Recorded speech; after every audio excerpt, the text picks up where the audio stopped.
to Mars. After millennia of earthbound foreplay, mankind's achievements on a noteworthy level began with its political unification and the gradual colonization of Mars. While the technology to colonize this world had existed for some time, political bickering, shifting agendas, and the sheer inertia of comfortable, terrestrial usurping had made this step seem more distant than it actually was. Only when the risks clearly began to present themselves, only when Earth's environment began to buckle under the strain of 12 billion industrialized souls, did mankind finally take up the momentous task.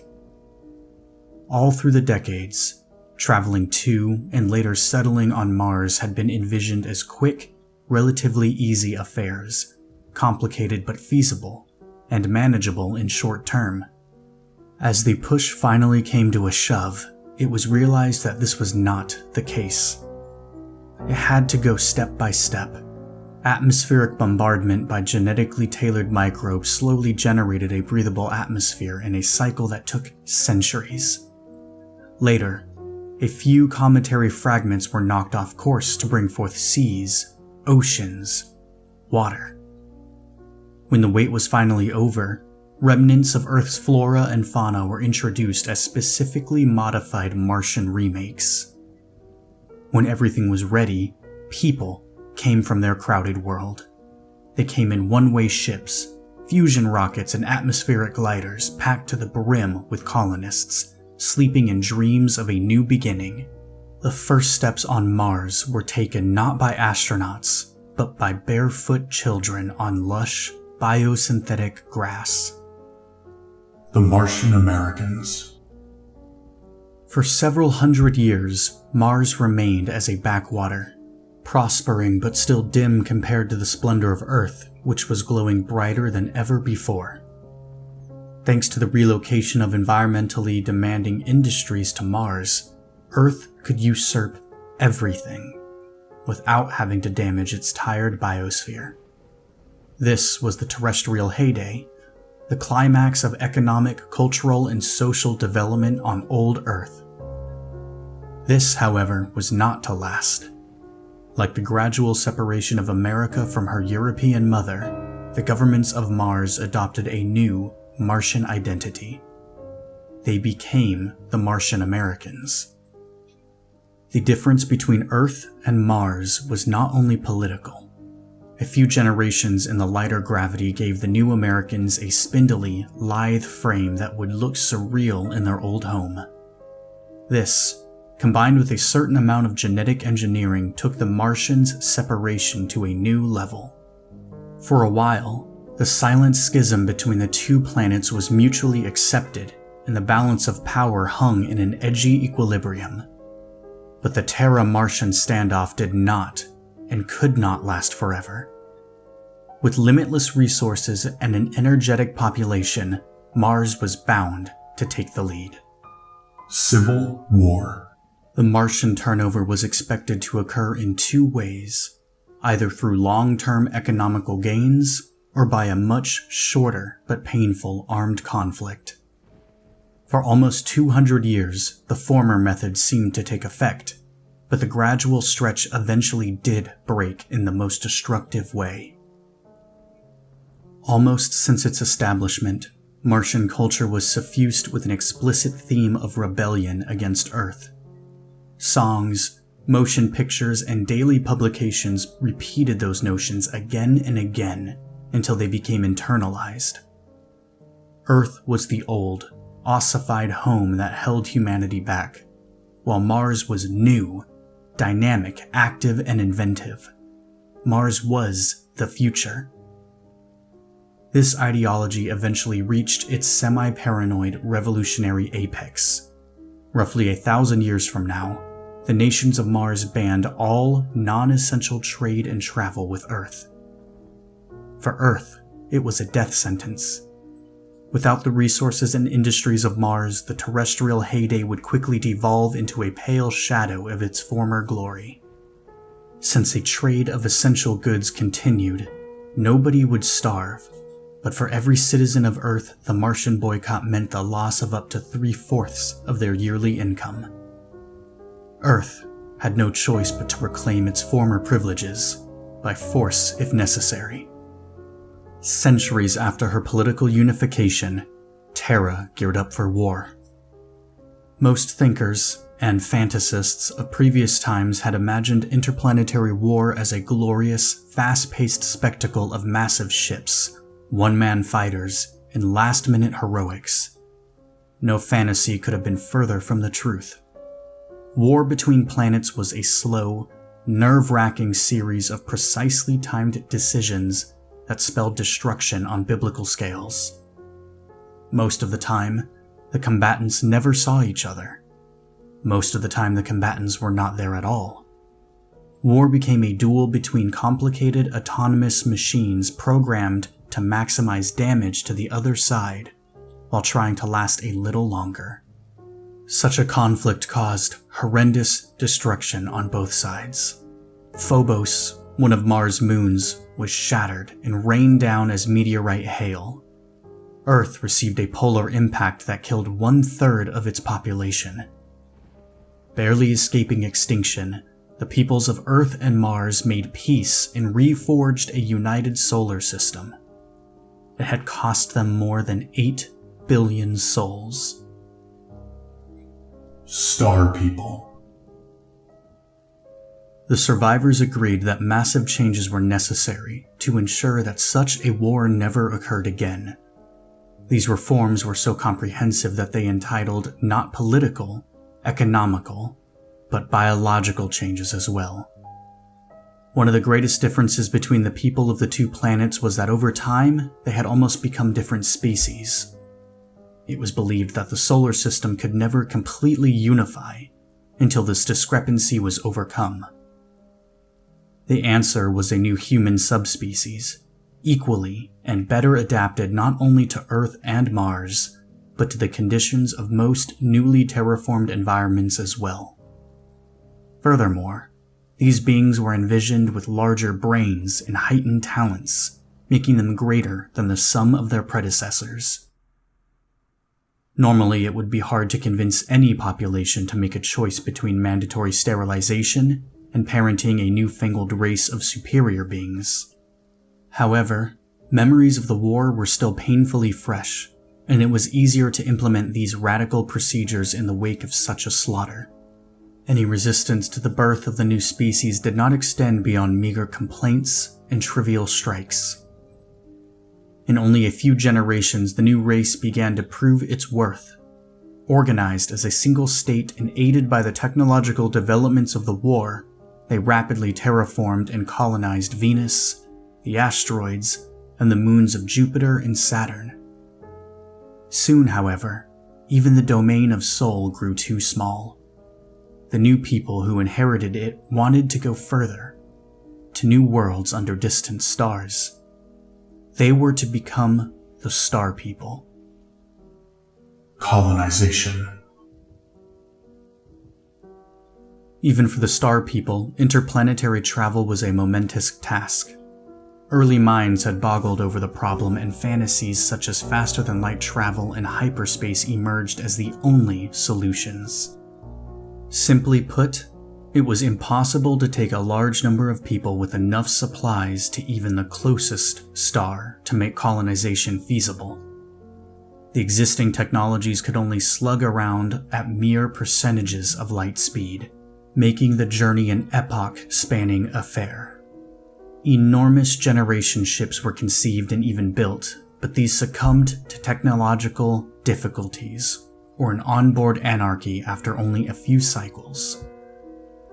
The solution was to first go there and make the colonists later. To this end, fast and small automated ships were sent forth to the stars.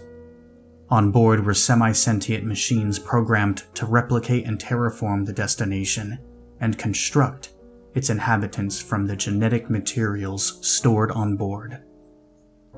A bizarre problem plagued such attempts. The first generation of humans to be manufactured sometimes developed a strange affection for the machines that made them. They rejected their own kind and perished after the massive identity crisis that followed. This technological Oedipus complex was not uncommon. Nearly half of all the colony founding attempts were lost through it. Even then, however, the remaining half was enough to fill humanity's own spiral arm of the galaxy. The Summer of Man. Right after mankind's colonization of the galaxy came its first true golden age. Reared by machine prophets, the survivors of the Oedipal plagues built civilizations that equaled and even surpassed their solar forebearers. This diffusion across the heavens did not mean a loss of unity. Across the skies, steady flows of electromagnetic communication linked mankind's worlds with such efficiency that there was no colony that did not know about the goings-on of her distant siblings. The free flow of information meant, among other things, a vastly accelerated pace of technological growth. What couldn't be figured out in one world was helped out by another, and any new developments were quickly made known to all in a realm that spanned centuries of light. Not surprisingly, living standards rose to previously unimaginable levels.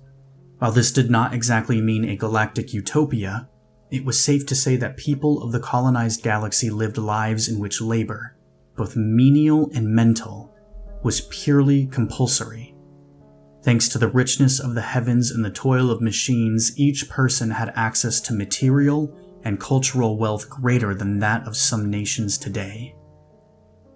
During all this development, a curious phenomenon was observed. While alien life was abundant in the stars, no one had encountered any signs of true intelligence. Some attributed this to an overall rarity, while others went as far as divine influence, resurrecting religion. Regardless of the theorizing, one question went truly and utterly unanswered. What would really happen if mankind ever ran into its equals or superiors in space? An early warning. During those times, a small discovery of immense implications warned humanity that it might not be alone. On a newly colonized world, engineers had stumbled across the remains of a puzzling creature, considered so because it had every hallmark of terrestrial animals on an alien planet. Justifiably named Pandaravis pandora, the colossal fossil belonged to a bird-like creature with enormous claws. Later research determined it to be a highly derived therizinosaur, from a lineage of dinosaurs, of herbivores, that died out millions of years ago on Earth. While every other large land animal on that colony world had 3 limbs, a copper-based skeletal system, and hydrostatically operated muscles, Pandaravis was a typical terrestrial vertebrate with calcium-rich bones and 4 extremities. Finding it there was as unlikely as finding an alien creature in Earth's own strata. For some, it was irrefutable proof of divine creation.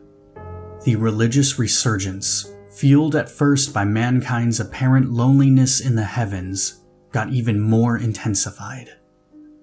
Others saw it differently.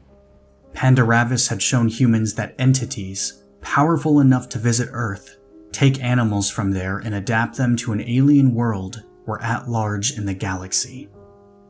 Considering the time gulf of the fossil itself, the mysterious beings were millennia older than humanity when they were capable of such things. The warning was clear. There was no telling what would happen if mankind suddenly ran into this civilization. A benevolent contact was obviously preferred and even expected, but it paid to be prepared. Silently, humanity once again began to build and stockpile weapons, this time of the interplanetary potency. There were terrible devices, capable of nova-ing stars and wrecking entire solar systems. Sadly, even these preparations would prove to be ineffectual in time. Q. The first contact was bound to happen. The galaxy, let alone the universe, was simply too big for just a singular species to develop intelligence in. Any delay in contact only meant a heightening of the eventual culture shock. In humanity's case, this culture shock meant the complete extinction of mankind as it had come to be known. Almost 1 billion years old, the alien species known as Q were galactic nomads, traveling one spiral arm to another in epoch-spanning migrations. During their travels, they constantly improved and changed themselves until they became masters of genetic and nanotechnological manipulation. With this ability to control the material world, they assumed a religious, self-imposed mission to remake the universe as they saw fit. Powerful as gods, Q saw themselves as the divine harbingers of the future. This dogma was rooted in what had been a benevolent attempt to protect the race from its own power. However, blind, unquestioning obedience had made monsters of the Q. To them, humanity, with all of its relative glories, was nothing more than a transmutable subject. Within less than 1,000 years, every human world was destroyed, depopulated, or even worse, changed. Despite the fervent rearmament, the colonies could achieve nothing against its billion-year-old foes, save for a few flashes of ephemeral resistance. Humanity, once the ruler of the stars, was now extinct. However, humans were not. Man extinguished. The worlds of humanity, gardens of terraformed paradise, seemed strangely empty to the Q. Often there were no raw materials available other than people, their cities, and a few basic niches of ecology, populated by genetically modified animals and plants from Earth. This was because humans had erased the original alien ecologies in the first place. Offended by another race trying to remake the universe, the Q set forth to punish these infidels by using them as the building materials of their vision.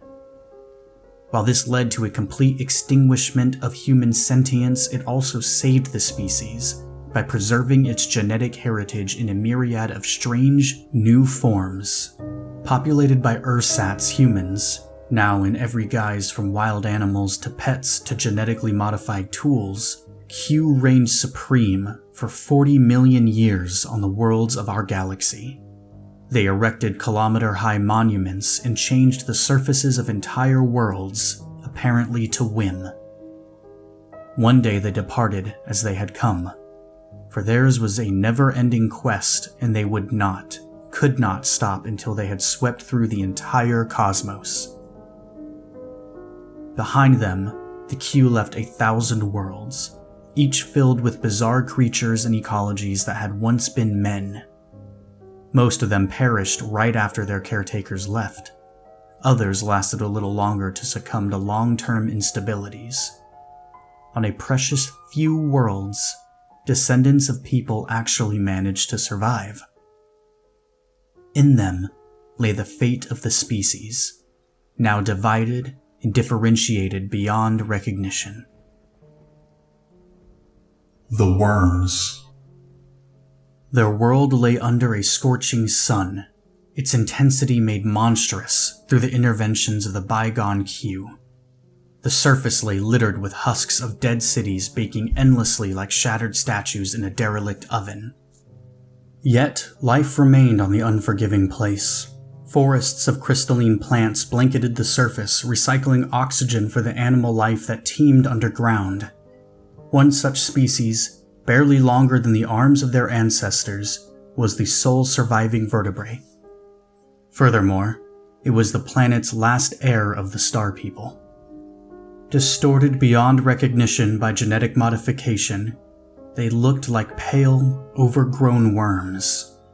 Tiny, feeble feet and hands modified for digging were all that betrayed their noble heritage. Aside from these organs, all was simplified for the life underground. Their eyes were pinpricks. They lacked teeth, external ears, and the better half of their nervous system. The lives of these ersatz people did not extend beyond digging aimlessly. If they encountered food, they devoured it. If they encountered others of their kind, they sometimes devoured them too. But mostly they mated and multiplied, and managed to preserve a single shred of their humanity in their genes. In time, it would do them good. The Titans.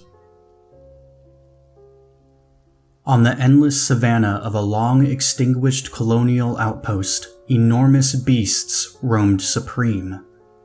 More than 40 meters long by terrestrial measurements, these behemoths were actually the transmuted offspring of star people. Several features betrayed their human ancestry. They still retained stubby thumbs on their elephant-like front feet, now useless for any sort of precise manipulation except for uprooting trees. They compensated this loss by developing their lower lip into a muscular trunk-like organ that echoed the elephants of Earth's past. As bestial as they seemed, the Titans were among the smartest of the reduced sub-men that remained in the galaxy. Their hulking stance allowed for a developed brain, and gradually, sentience re-emerged.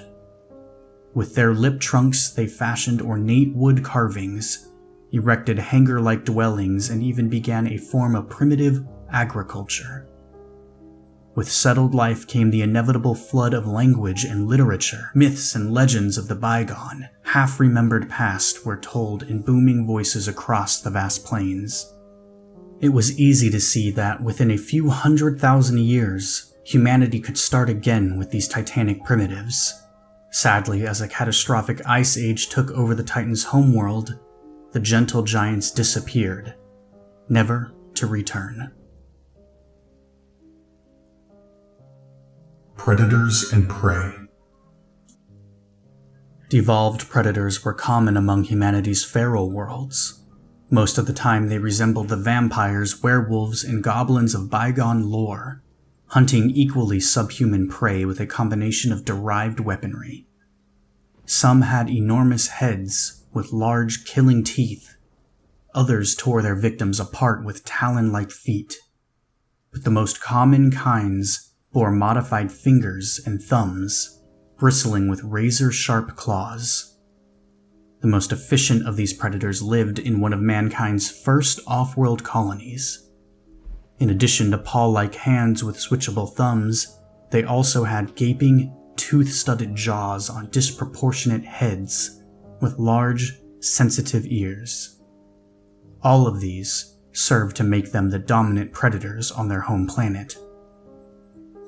They ran the prairies, stalked the forests, and ranged through the mountains in pursuit of different people, herbivore saltators with bird-like legs. While their prey lapsed into complete animosity, the hunters managed to keep the spark of intelligence alive in their evolutionary honing. Mantelopes.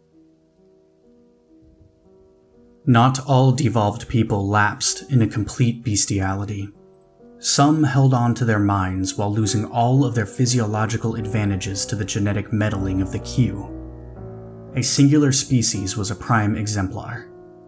They had been bred as singers and memory retainers, acting much like living records during the reign of the Q. When their masters left, they barely survived, reverting in a quadrupedal stance and occupying a niche as grazing herd animals.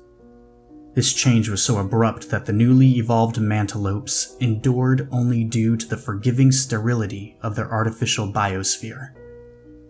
The Mantelopes, equipped with full, if slightly numbed, human minds and completely disabled animal bodies, lived agonizing lives. They could see and understand the world around them, but due to their bodies they could do nothing to change it.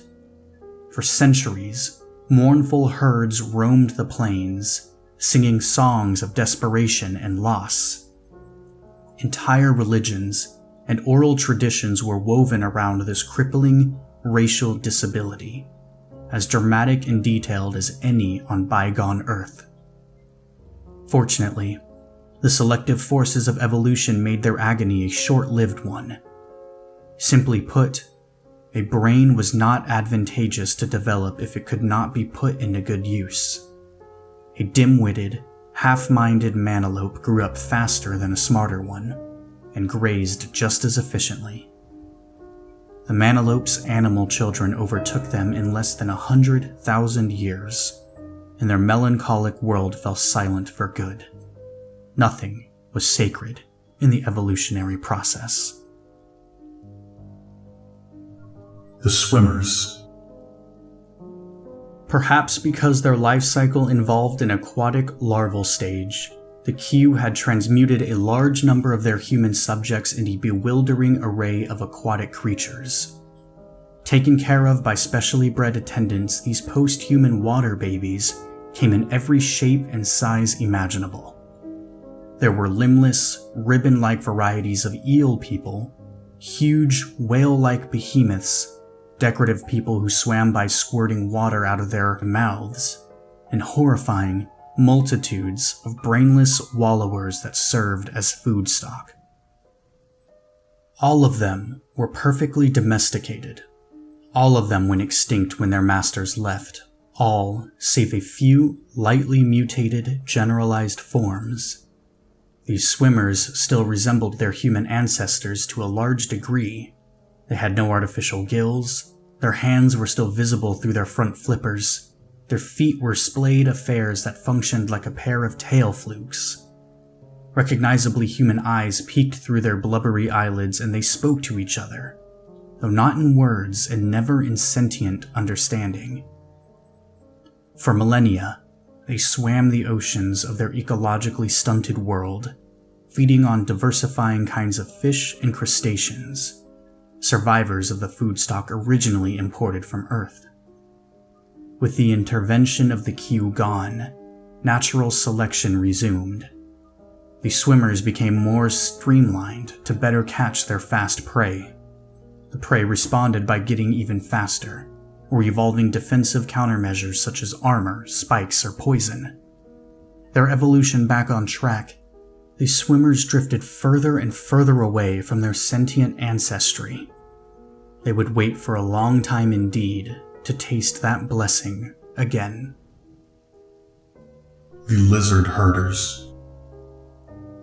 They were the lucky ones. Instead of unrecognizably distorting them as they had done to most of their subjects, the Q had merely erased their sentience and stunted the development of their brains. Distantly resembling their ancient forebearers on Earth, the primitives led feral lives for an unnaturally long time. They never regained sentience after the Q left, despite having every incentive to do so. This was partially due to the total absence of predators on their garden world, resulting in no advantage for intelligence. Furthermore, the Q had made some small but integral changes to their brains, tweaking with the structure of cerebellum so that certain features associated with heuristic learning would never emerge again. Once again, the reasons for these baffling changes remained known only to the Q. The dumb people eventually settled in a symbiosis with some of the other creatures that inhabited their planet. They began to instinctively farm some of the large herbivorous reptiles, ancestors of which were brought from Earth as pets. Soon, the balance of this mutualism began to tip in the reptiles' favor. The tropical climate of the planet gave them an inherent advantage, and they underwent a spectacular radiation of different species. They encountered no competition from the only large mammals on the planet, the brain-neutered descendants of the starfarers. Faced with a reptilian turnover, the only adaptation the submen could muster was to slip quietly into bestial oblivion. The Temptors. In the Temptors' case, the remodeling was done with an almost artistic enthusiasm. How they managed to survive in their bizarre form was not clear. Their ancestors were used as sessile decoration, and through some miracle of adaptation they had endured. No human would have recognized them as their descendants. The females were beaked cones of flesh some 2 meters tall, rooted in soil like grotesque carnivorous plants. The males, on the other hand, resembled contorted bipedal monkeys. Unlike their mates, they were perfectly ambulatory. Dozens of them ran around the females' mounds, like so many imps. Some would gather food, others would clean the females, while others would stand on guard for danger. Although their actions looked purposeful, the males had no will of their own. In Temptor society, females controlled everything. Using a combination of vocal and pheromonal signals, they guided the masculine hordes into any number of menial tasks, while mating with the strongest, the most obedient, and the dumbest to produce even better drones. On certain periods, they would also give birth to a few precious females who would be carried away by subservient males to root themselves. It was a terribly efficient hegemony that would certainly give rise to civilization in a matter of centuries, had fate not intervened. As a stray comet obliterated the Temptors' mound forests, one of humanity's best chances for re-emergence was cruelly swept away. The Bone Crushers. Through the deliberate modifications of Q and the blind molding of evolution, the heavens came to be populated with creatures that would put the myths of their ancestors to shame.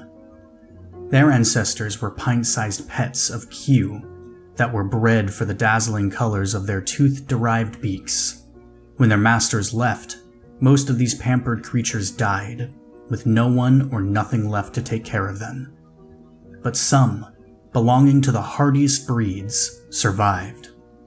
In less than a geological eye blink of a few million years, the descendants of such creatures radiated into the evolutionary vacuum of their garden world. One lineage led to a profusion of human herbivores.